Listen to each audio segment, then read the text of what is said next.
residents. Now, despite the severity of the conditions, our department remains fully committed to safeguarding lives and property. Next, I want to focus on what we've done over the last 24 hours. And with that, even within the city of Los Angeles, with these 2 major brush fires, our department has responded to 3,624 911 calls for service. And to put that in perspective, our average is just under 1,500 calls in a 24-hour period. Over the last 24 hours, we've also responded to an additional 32 structure fires within the city. We've treated and transported an extensive number of medical emergencies, well extending our normal 650 transports to the local hospitals. When it comes to the Pacific Palisades Fire, as Chief Maroney had said, this is over 3,000 acres at this point and continues to grow. We will confirm the exact acreage later, so we'll make sure that we also communicate that to the community and to the media. Last night, as of 1930 hours, all aircrafts were grounded due to the high winds. Aircrafts are continued to be able to resume their water drops and acreage mapping today when the weather allows us to do so. A total of 3,398 civilians and 15,105 structures are in the evacuation zone. And again, the evacuation zones are the following: north of PCH, west of Kenter Avenue and San Vicente Boulevard, south of Mulholland Drive, and east of Topanga Canyon Boulevard. There are multiple evacuation centers which are supported by the American Red Cross. Injuries. Of course, there's a lot of interest in injuries. We have several firefighters and civilian injuries that have been reported, and all patients have been treated and transported to the local hospitals. Damage assessments. Chief Maroney did speak about a specific number. We are still vetting that through on the city side, so more information to come, and we will message that as soon as we can validate that. Approximately 400 LAFD firefighters have been deployed to the Palisades Fire. We have many hundreds of law enforcement officers, our partner agency responders, and public works members engaged in supporting our overall operations. We are going to be transitioning to CAL FIRE this morning to manage this incident at 0800 hours. Next, I'd like to talk briefly about our Hearst fire, which is located in Silmar. Last night at approximately 10:10 p.m., the fire erupted in the Silmar area of Los Angeles, adjacent to the Los Angeles National Forest. The fire has rapidly expanded to over 500 acres, prompting the emergency evacuation of more than 3,000 residents. This fire is burning within the footprint of the historic Saddle Ridge fire. Now, despite the extreme winds and significant risks, and that's what we're going to be talking about from today and probably throughout the next few days, there's always that significant risk of life and property. We'll continue to focus on saving lives and protecting property. The exact anchorage at this point will be confirmed later, and we'll make sure that we communicate that to you as well. Lastly, we want to make sure that everybody understands we're absolutely not out of danger yet. With the strong winds that continue to push through the city and the county today, I would tell you, and we are all committed to our first responders, our firefighters will remain focused on protecting lives and property. The LAFD is extremely proud to stand with all of the entities behind me. Our top priority will continue to be life safety, ensuring that safe evacuation and the rescues of our residents that are in harm's way. It will continue to be our primary focus in this wind-driven fire event as it continues. Thank you for your cooperation, your support, and your vigilance. And today, we will continue to stand with our partners to protect everyone. Next up, I would like to introduce Sheriff Luna. Thank you. Oh, sorry. Next up. Oh, we moved it. Okay. Yes, we're just moving around, having LA Unified Superintendent Alberto Carvalho, please. Thank you very much. Good morning, everyone. Thank you, Chair Barger, county and city leadership, in addition to the leadership of our first responders and our great community for the very, very important work you continue to do to protect our community, protect the assets, and first and foremost, the health and well-being and lives of members of our community. Los Angeles Unified is the second largest school district in the nation, representing the interests of 540,000 students and 75,000 committed employees. We make decisions regarding closure of schools in a very methodical and science-driven manner. So after a great deal of consultation overnight with experts looking at the data and considering the fact that air quality conditions deteriorated significantly overnight, we have made the decision to shut down a number of schools, particularly in the eastern part of our school system. I will define what those boundaries are. School communities, beginning with leadership, workforce, and families, have been informed about these areas. And as of now, those schools within the boundaries of the area that I will define are closed. This accounts for about 10% of our total schools in our district, about 100 schools out of 1,000 schools.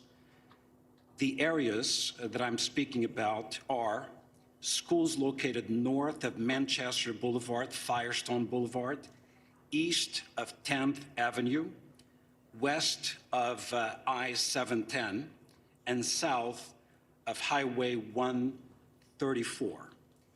Any school within that area, and that accounts again for the eastern part of our district, where the air quality met or exceeded levels that are not appropriate for employees or students to be around, are effectively shut down. We will be making decisions about what will happen in those schools going into tomorrow by 4 p.m. today based on the evolution conditions.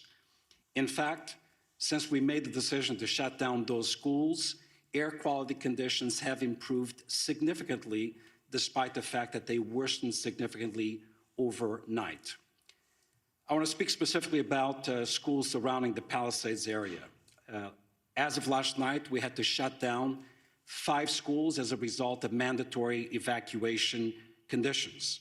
Those were Kenter Canyon Elementary School, Canyon Elementary School, Marquez Elementary School, Palisades Charter Elementary School, Revere Middle School, and Topanga Elementary School, in addition to Palisades High Charter High School. We have reports that Palisades High sustained significant damage as a result of the fire. We are working with state and federal entities to quickly access resources to address the issues facing this community. I want to very briefly address our workforce. We know today is not going to be a perfect day. A number of schools are shut down. However, localized conditions may make it difficult for our workforce or parents and students to access schools. Air quality conditions may vary and in fact may not necessarily be appropriate beyond the area where we close schools. Please use your discretion. We will utilize grace and be flexible regarding attendance and for students and employees alike. Specifically, students and employees who face chronic respiratory conditions or other health issues. We will be flexible regarding these individuals. We will provide additional updates later on today regarding conditions of schools going into tomorrow.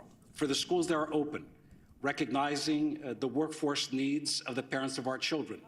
Beyond the bell activities, care for children in those schools will continue to be provided today. Today is not a typical day. We need flexibility, patience, and grace, and we shall extend that to our workforce and certainly our parents and students in our community. Once again, our hearts go out to those who have been impacted, and our eternal gratitude to the first responders of our community for the fantastic, difficult work they've done over the past 24 hours. Thank you very much.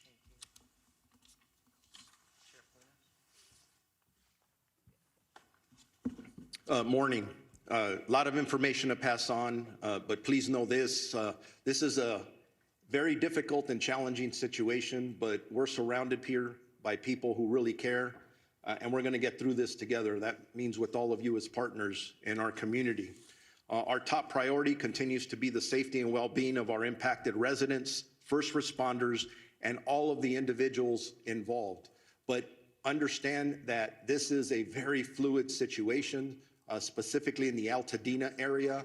And a lot of our personnel, our deputy personnel, are involved in life-saving measures as we speak now. We are working very closely with local, state, and federal agencies to provide necessary resources and support. We have been in constant communication with both our fire and law enforcement partners across LA County and beyond to ensure that all available resources that are needed are being deployed strategically and effectively, but we are prioritizing life over everything else. There are over several hundred sheriff department personnel working around the clock to evacuate residents in danger, assist with road closures, and respond to multiple missions that are given to us, and they do change periodically depending on that life mission.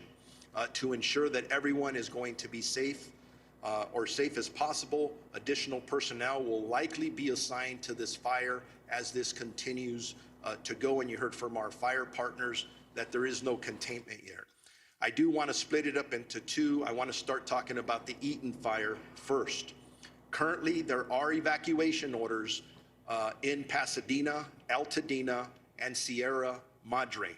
Evacuation orders, there are approximately 32,500 residents under evacuation orders and approximately 13,186 structures that we deem at risk, and that could grow. Evacuation warnings, approximately 38,600 residents are under evacuation warnings and approximately 14,342 structures are at risk. At 4 a.m. this morning, the evacuation orders did expand to parts of the city of Duarte, Monrovia, and La Cañada.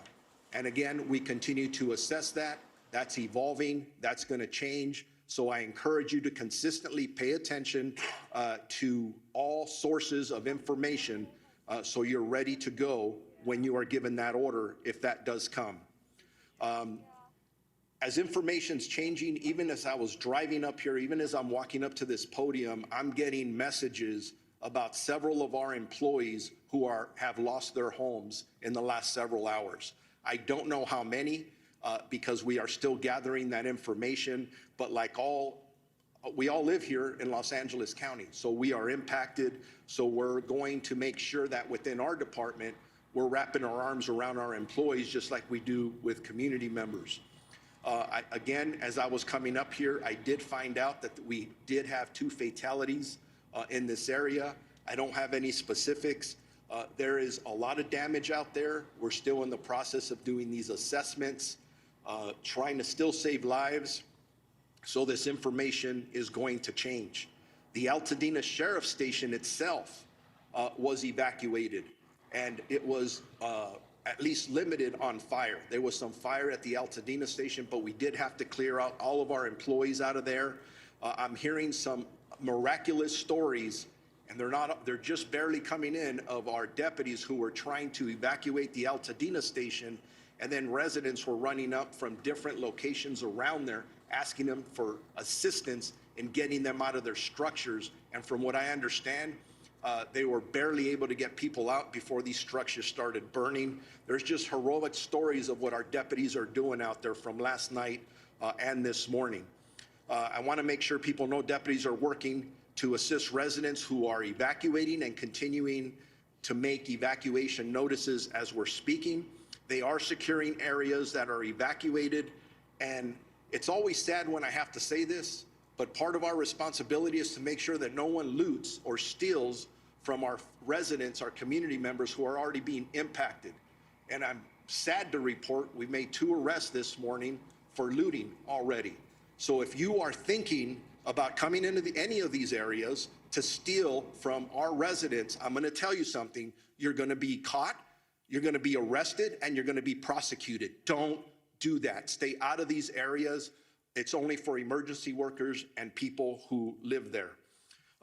We are, at this point, unable to clearly determine the extent of damage at this point because the conditions are rapidly evolving and the destruction needs to be assessed as the daylight hours have come forward. I do know that I've lost at least 1 sheriff's black and white to a fire. Thank God that the deputy is okay. but deputies continue to be on patrol throughout the road closure areas to ensure evacuation areas remain closed to the public. All schools in the Pasadena Unified School District. 4 major fires.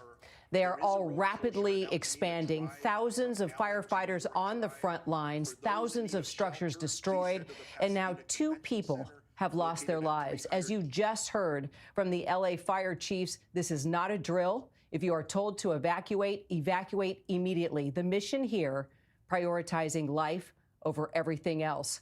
Our chief national correspondent, Matt Gutman, has been working the fires since they started. He is in Pacific Palisades. Matt, these fires intensifying due to the fierce winds, the strongest winds in Southern California in more than a decade, and they are burning on opposite sides of the LA area now. Tell us where you are exactly and what you're seeing at this moment. Kira, we're in a devastated Pacific Palisades, one of the most affluent enclaves in the country, and multi-million-dollar home after multi-million-dollar home have been destroyed. And when you just mentioned that they are prioritizing human life, that seems like what they've been doing, because we haven't seen a firefighter along this row of houses in, well, since we've been here, since they all started to burn. They are focusing on saving human life, but you also heard the fire chief say something else, that they are essentially at this point tapped out. They do not have any more resources to be able. One of the biggest threats is what we're seeing right now. This domino effect of houses.